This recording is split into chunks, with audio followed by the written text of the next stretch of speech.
Assalamualaikum warahmatullahi wabarakatuh. Jumpa lagi bersama channel kesayangan Anda, Yantos RW Backpacker Channel, YouTuber milenial. Dapatkan informasi yang benar, ilmu yang bermanfaat, dan hiburan yang menyenangkan hanya di channel ini. Kali ini kita memanfaatkan channel ini sebagai media ilmu yang bermanfaat, yaitu melanjutkan pembelajaran Pancasila, melanjutkan daripada sesi-sesi sebelumnya. Silakan mengikuti pembelajaran ini dari awal sampai akhir, sehingga Anda betul-betul dapat memahami dan mendapatkan ilmu yang bermanfaat. Kali ini kita bicara membahas tentang Pancasila sebagai sistem etika. Adapun pengertiannya adalah penjabaran nilai-nilai Pancasila sebagai pedoman dalam berpikir, bersikap, dan bertingkah laku yang merupakan cerminan dari nilai-nilai keagamaan dan kebudayaan yang sudah mengakar dalam kehidupan bermasyarakat. Bagaimana etika sosial budaya berdasarkan Pancasila? Nah, etika ini bertolak dari rasa kemanusiaan yang mendalam dengan menampilkan kembali sikap jujur, saling peduli, saling menghargai, saling mencintai, dan tolong-menolong di antara sesama manusia dan anak bangsa. Sejalan dengan itu juga menghidupkan kembali budaya malu, yakni malu berbuat kesalahan dan semua yang bertentangan dengan moral agama dan nilai-nilai luhur budaya bangsa. Untuk itu perlu dihidupkan kembali budaya keteladanan yang harus dimulai dan diperlihatkan contohnya oleh para pemimpin pada setiap tingkat dan lapisan masyarakat. Selanjutnya, bagaimana etika pemerintahan dan politik berdasarkan Pancasila? Ya, etika ini dimasukkan untuk mewujudkan pemerintahan yang bersih, efisien, dan efektif, sehingga menumbuhkan suasana politik yang demokratis, yang bercirikan keterbukaan, rasa tanggung jawab akan aspirasi rakyat, menghargai perbedaan, jujur dalam persaingan, ketersediaan untuk menerima pendapat yang lebih besar walau datang dari orang per orang atau kelompok, menjunjung tinggi hak asasi manusia. Etika pemerintahan mengamanatkan agar para pejabat memiliki rasa kepedulian tinggi dalam memberikan pelayanan kepada publik, siap mundur apabila dirinya merasa telah melanggar kaidah dan sistem nilai ataupun dianggap tidak mampu memenuhi amanah masyarakat, bangsa, dan negara. Selanjutnya, bagaimana etika ekonomi berdasarkan Pancasila? Ya, prinsip dan perilaku ekonomi baik oleh pribadi, institusi maupun pengambil keputusan dalam bidang ekonomi dapat melahirkan kondisi dan realitas ekonomi yang bercirikan persaingan yang jujur, berkeadilan, mendorong berkembangnya etos kerja ekonomi, daya tahan ekonomi dan kemampuan bersaing, serta terciptanya suasana kondusif untuk pemberdayaan ekonomi rakyat melalui usaha-usaha bersama secara berkesinambungan. Hal itu bertujuan menghindarkan terjadinya praktik-praktik monopoli, oligopoli, kebijakan ekonomi yang bernuansa KKN, ataupun rasial yang berdampak negatif terhadap efisiensi, persaingan sehat dan keadilan, serta menghindarkan perilaku menghalalkan segala cara dalam memperoleh keuntungan.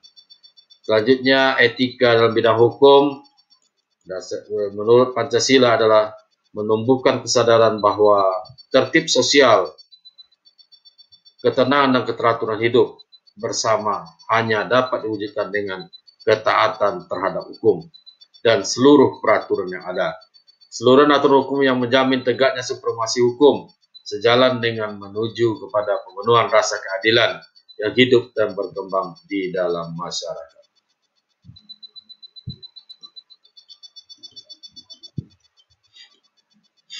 Nah, nilai Pancasila itu menjadi sumber norma etik di negara kita ya. Jadi upaya dalam mewujudkan Pancasila sebagai sumber nilai, jadikan nilai dasar tidak sebagai sumber pembentukan norma etik atau norma moral dalam kehidupan bermasyarakat, berbangsa, dan bernegara. Nah, bangsa Indonesia saat ini sudah berhasil merumuskan norma-norma etik sebagai pedoman dalam bersikap dan bertingkah laku, tentu sesuai dengan nilai-nilai Pancasila, dan diperkuat dengan adanya rumusan norma etik ya di dalam TAP MPR tentang etika kehidupan berbangsa, bernegara, dan bermasyarakat. Untuk berhasilnya perilaku berdasarkan pada norma-norma etik kehidupan berbangsa dan bernegara, ada beberapa hal yang perlu dilakukan sebagai berikut. Yang pertama, proses penanaman dan Jadi proses penanaman dan pembudayaan etika tersebut hendaknya menggunakan bahasa agama dan bahasa budaya sehingga menyentuh hati nurani dan mengundang simpati dan dukungan seluruh rakyat, seluruh masyarakat. Apabila sanksi moral tidak lagi efektif, langkah-langkah penegakan hukum harus dilakukan secara tegas dan konsisten. Yang kedua yaitu proses penanaman dan pembudayaan etika dilakukan melalui pendekatan komunikatif, dialogis, dan persuasif, tidak melalui pendekatan cara indoktrinasi. Selanjutnya, pelaksanaan Gerakan Nasional Etika Berbangsa, Bernegara, dan Bermasyarakat secara sinergik dan berkesinambungan yang melibatkan seluruh potensi bangsa, pemerintah, ataupun masyarakat. Selanjutnya, perlu dikembangkan etika-etika profesi, ya seperti etika profesi hukum, kedokteran, profesi ekonomi, politik, yang dilandasi oleh pokok-pokok etika ini yang perlu ditaati oleh segenap anggotanya melalui kode etik profesi masing-masing. Selanjutnya, mengkaitkan pembudayaan etika kehidupan berbangsa, bernegara, dan bermasyarakat sebagai bagian dari sikap keberagaman yang menempatkan nilai-nilai etika kehidupan berbangsa dan bernegara dan bermasyarakat di samping tanggung jawab kemanusiaan juga sebagai bagian pengabdian pada Tuhan Yang Maha Esa.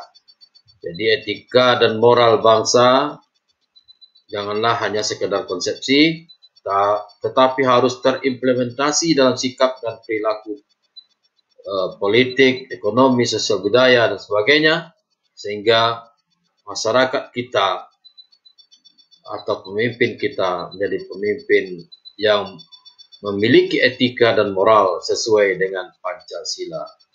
Etika dan moral dalam kerangka persatuan Bhinneka Tunggal Ika, ya. Jadi dasar pertimbangan yang bijaksana yang dapat mengatasi berbagai perbedaan dan senantiasa muncul dalam kehidupan bernegara dan masyarakat. Dalam kaitan ini, konsensus menjadi hal yang sangat penting dan fundamental dalam menata dan membangun masyarakat yang plural, sekaligus penting bagi kontinuitas pembangunan dan masa depan sebuah negara. Masyarakat yang plural memerlukan transformasi dan aplikasi nilai-nilai moral dan etika secara tepat.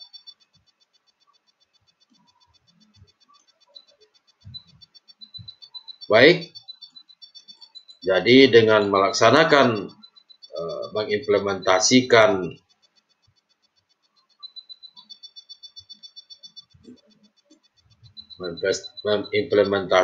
ya Pancasila sebagai sistem etika, maka kita berharap bahwa terciptanya masyarakat Indonesia yang betul-betul mendukung, melaksanakan, mengaplikasikan etika dan moral berdasarkan Pancasila, sehingga terwujudlah ketertiban di dalam masyarakat dan tercapainya tujuan masyarakat yang adil dan makmur, sejahtera lahir dan batin, ya, keselamatan hidup di dunia dan di akhirat berdasarkan Pancasila dan Undang-Undang Dasar 1945. Mudah-mudahan apa yang disampaikan ini kita sengaja mempersingkat durasi, mudah-mudahan bisa bermanfaat.